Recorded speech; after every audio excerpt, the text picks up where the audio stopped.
Hey team, Coach Lacey here from Venice, going to go over today's programming. Today we have a retest day, so in our sprints, we're going to be retesting something that we've done already previously in our training just to see how this progressive work has panned out for us.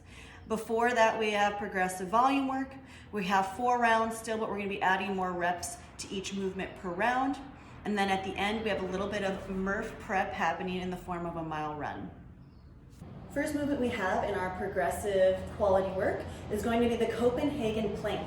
So you're going to go ahead and extend this leg here, nice and active. You can even think about driving your knee up and toe up here. You're going to raise and lower.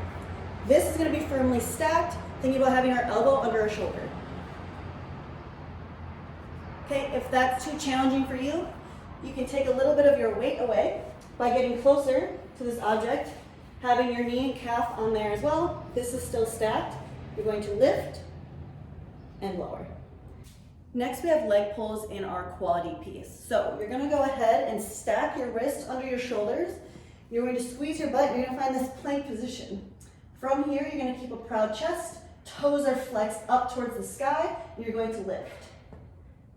Okay, this is 15 reps per leg. You can alternate if you would like, or you can do all on one side. Maybe change it up what you've done between now and last week. Last movement in our quality piece is the Pike Pushup. I like this movement a lot right now because we're able to use our body weight to get some shoulder to overhead strength and range of motion in. So what you're gonna do is get your hips high. Hands are stacked under our shoulders. From here, you're going to send your head forward, like forming a tripod at the bottom. Push your head through. Light touch on the bottom. Things to make it easier for you. Raise the target for your head. Maybe put a pillow there or a yoga block. Make it challenging for you. You can raise your feet up. The higher your hips are, the more weight that's on your shoulders, the harder it will be for you.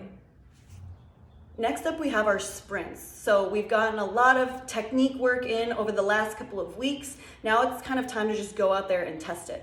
Some things I want you to be mindful of during this time is that first initial 3 to 5 steps, that drive phase.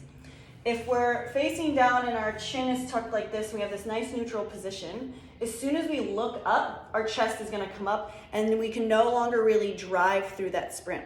If you've been keeping track of your distances for time, you'll notice that the first 5 seconds you cover a lot of ground. So keep that in mind when you're doing that 15-second sprint. Try to keep into that drive phase for the first 3 to 5 steps at least before you stand all the way up, so you can really get some distance covered in those 15 seconds. Last thing we need to talk about is our Murph mile prep at the end of the day. This is labeled for time, but I want you guys to go into this run thinking it's faster than a cool down, but it's more of that first mile pace going into Murph. Murph is on Memorial Day, that is on the 25th, and if some of you are taking part in that, this is a good way for you to start to get some mileage in and preparing for that. So today's pace should be something around how you would go into that first mile of Murph, knowing that you have to go back and do some more work later. So you don't want to put all of your eggs into one basket. You still have a lot of work to do once you get back in from that first mile run. So take that into consideration when you're doing that mile for time today. All right, team, that's what we have for our training today. As always, if you need any additional scaling options, you can always reach out to me or any other Deuce gym coach, and we'd be happy to help you out.